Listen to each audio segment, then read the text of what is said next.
प्रिय छात्रों नमस्कार, स्वागत है आप सभी का कक्षा 6 के गणित में। आज हम 3.2 देखेंगे, लेकिन 3.2 के आंसर को देखने से पहले हम लोग क्या करते हैं, पहले हम कुछ चीज़ों को समझते हैं, क्योंकि जब हम समझेंगे तभी तो आगे की चीज़ों को हल कर पाएंगे।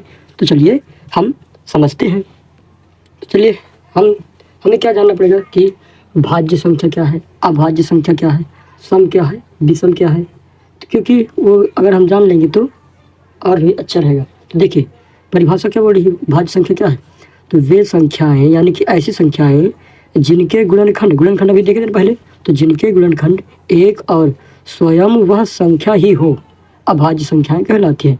तो अभाज्य संख्या किनको बोलेंगे, या तो उसका गुणनखंड एक हो या फिर वह स्वयं संख्या ही हो। जैसे कि अगर 17 है तो 17 का गुणनखंड क्या है, एक भी होता है और स्वयं 17 भी होता है। तो यानी कि या तो एक हो या फिर स्वयं वह संख्या हो, तो वह अभाज्य संख्या कहलाएगी। तो देखो समझने के लिए ये वाली सारणी देख रहे हैं, क्योंकि ये सारणी आपकी बुक में दी गई है। तो जैसे कि देखिए हम किनको अभाज्य संख्या मानेंगे, क्योंकि अभाज्य संख्या की परिभाषा क्या थी, या तो स्वयं वह संख्या हो या फिर क्या हो, एक हो। तो देखो एक का गुणनखंड अगर देखते हैं तो एक ही होता है। गुणनखंडों की संख्या कितनी है, एक है। गुणनखंडों की संख्या एक है।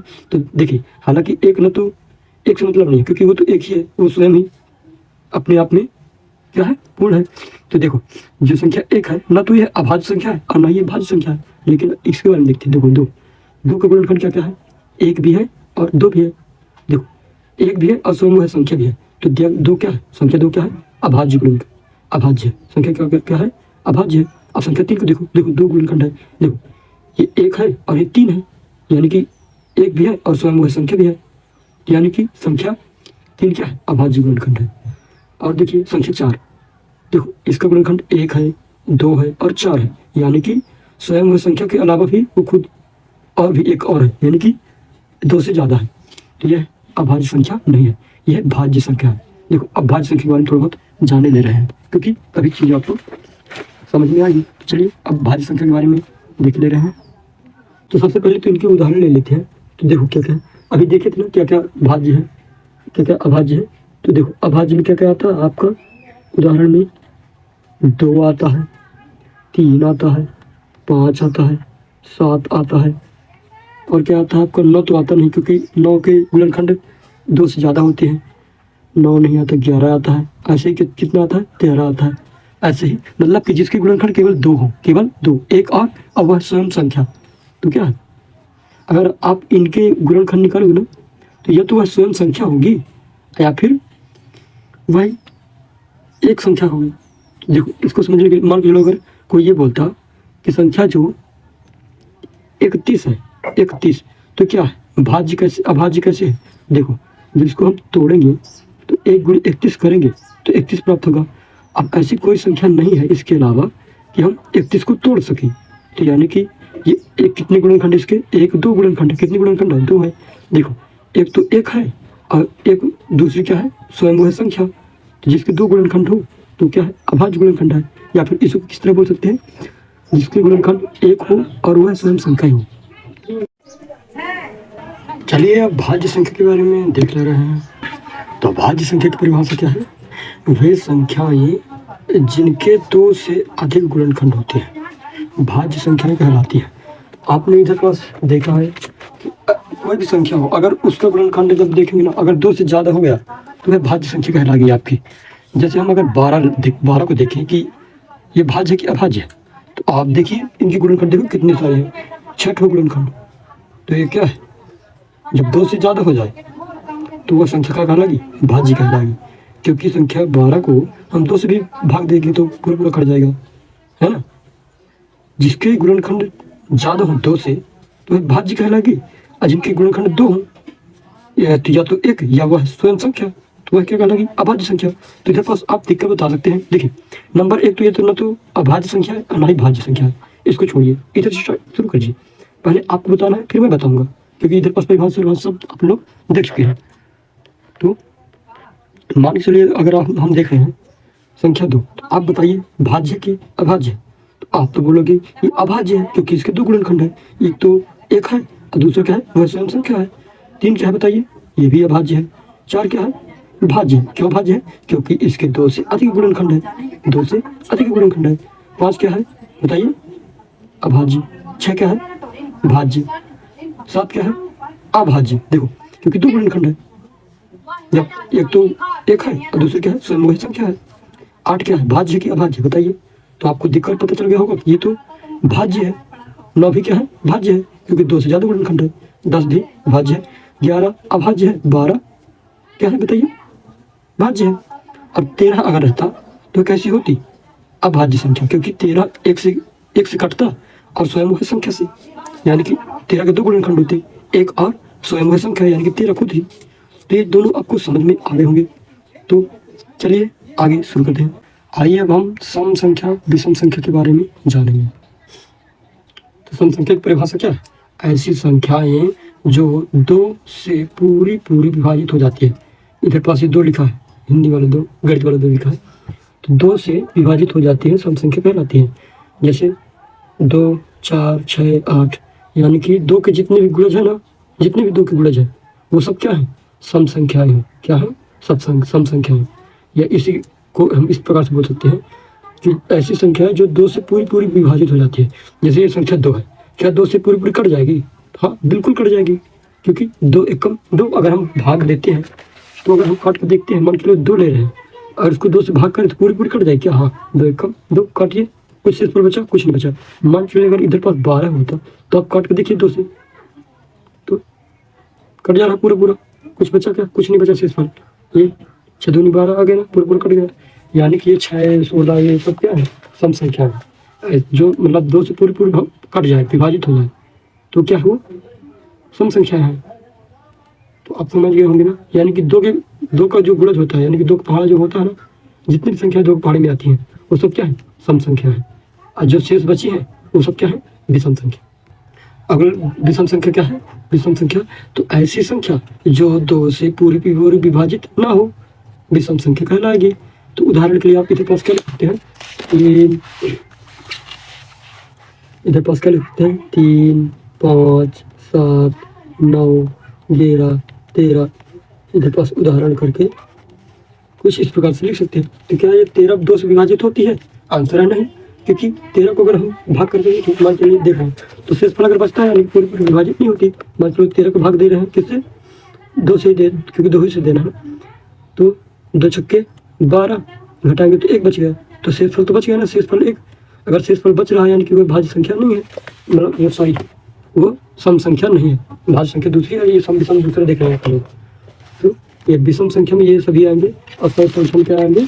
जो इसमें 2 का पूरा पहाड़ा चला जाए, जिसमें 2 का पूरा पहाड़ा चल जाए। तो आपको ये चीजें समझ में आ गई होंगी। अब क्या है, हम कैसे पहचान सकते हैं कि कोई संख्या जो लिखी है नीचे वो सम संख्या की विषम संख्या है?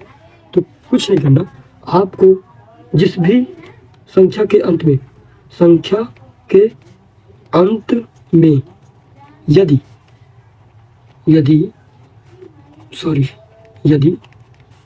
2, 4, 6, 8 0 आए, या फिर इस 0 को हम पहले भी लिख सकते हैं, 0, 2, 4, 6, 8 आए, तो वह सम संख्या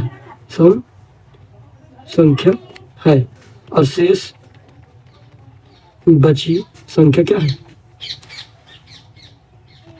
विषम है। देखो कैसे, मान लो आपको बताना, ठीक है ना। मान लो ये इतनी बड़ी संख्या है 87,512, ठीक है ना, ये 12 है। तो चलिए ये बताइए सम संख्या की विषम संख्या है? तो आप बोल दोगे ये तो सम संख्या है, ये तो सम है। कैसे सम है? क्योंकि लास्ट में देखिए 2 आ रहा है, यानी कि ये सम संख्या है। अगर मान चलिए इस तरह होता, कोई संख्या इस तरह रहती,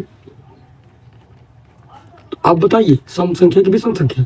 तो आप लास्ट का इकाई अंक देखिए, अगर इकाई अंक 2, 4, 6, 0 या फिर 8 नहीं आ रहा है, तो क्या है? विषम संख्या है। क्या है वो? विषम संख्या। अब तो आप कितनी भी बड़ी संख्या दे दीजिए तो आप जान जाएंगे सम संख्या क्या है, विषम संख्या कौन सी है। चाहे जितनी बड़ी दीजिए, क्योंकि आप लास्ट का देखेंगे, अगर वह 2, 0, 4, 6, 8 आ रही है तो वह सम संख्या है, नहीं आ रही तो वह विषम संख्या, जाहिर सी बात है। तो ये आपको समझ में आ गया होगा। अब हम देख रहे हैं प्रश्नोत्तरी 3.2 के सभी प्रश्न उत्तर। देखो ये सब बताने का क्या कारण था? अगर ये सब विषम संख्या, भाज्य संख्या, विभाज्य, ये सम विषम या फिर भाज्य अभाज्य न पता होती आपको, तो आप जो आगे के हल करेंगे ना इधर के, तो हम हल नहीं कर सकते थे। इसलिए हमें सब चीज़ों को पहले जानकारी होनी चाहिए, तभी तो हम इन चीज़ों को आसानी से हल कर पाएंगे।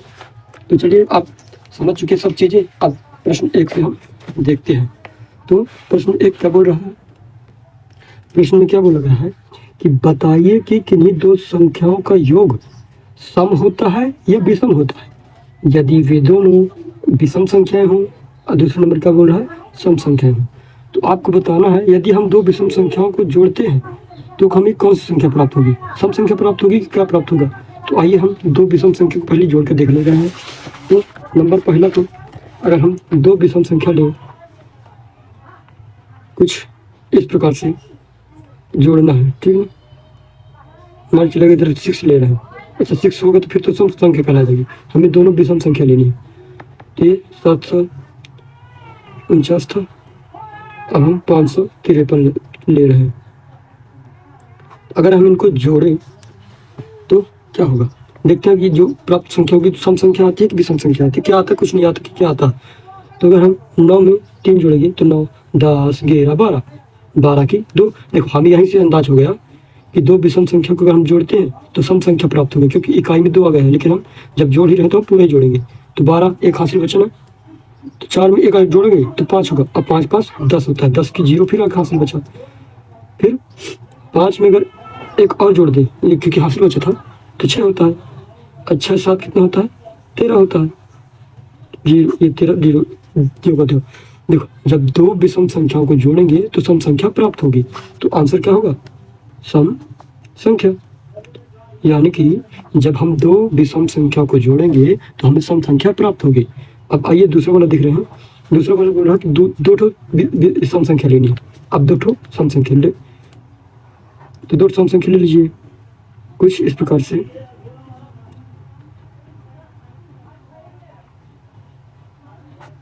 तो जोड़िए, क्योंकि हम जान गए ना सम संख्या लास्ट में देखो 6 है, तो 6 दूनी 12, मतलब जोड़ेंगे तो आप 12 था, फिर एक हासिल बचा। अब 9 में एक जोड़ेंगे तो 10 होता है, और 10 7 17, 17 एक हासिल बचा ना, फिर 9 में एक जोड़ेंगे तो 10 होता है, और 10 10 6 16, फिर एक हासिल बचा, 9 1 10, 10 9 19। तो यानी कि देखो जब हम विषम संख्या को जोड़ेंगे तो सम संख्या प्राप्त होगी, और दो सम संख्या को जोड़ेंगे तो सम संख्या ही प्राप्त होगी। सम संख्या प्राप्त होगी, दोनों का आंसर क्या है? सम संख्या प्राप्त होगी। ये तो आपको समझ में आ गया होगा। तो एक बार फिर से देख लीजिए। देखो दो विषम संख्या को जोड़ेंगे तो सम संख्या प्राप्त होगी, और दो सम संख्या को जोड़ेंगे तो सम संख्या प्राप्त होगी। तो इधर पास पहले नंबर का क्या है आंसर? सम संख्या। दूसरे का भी क्या है? सम संख्या। अब आइए प्रश्न नंबर दूसरा देख ले रहे हैं। इसमें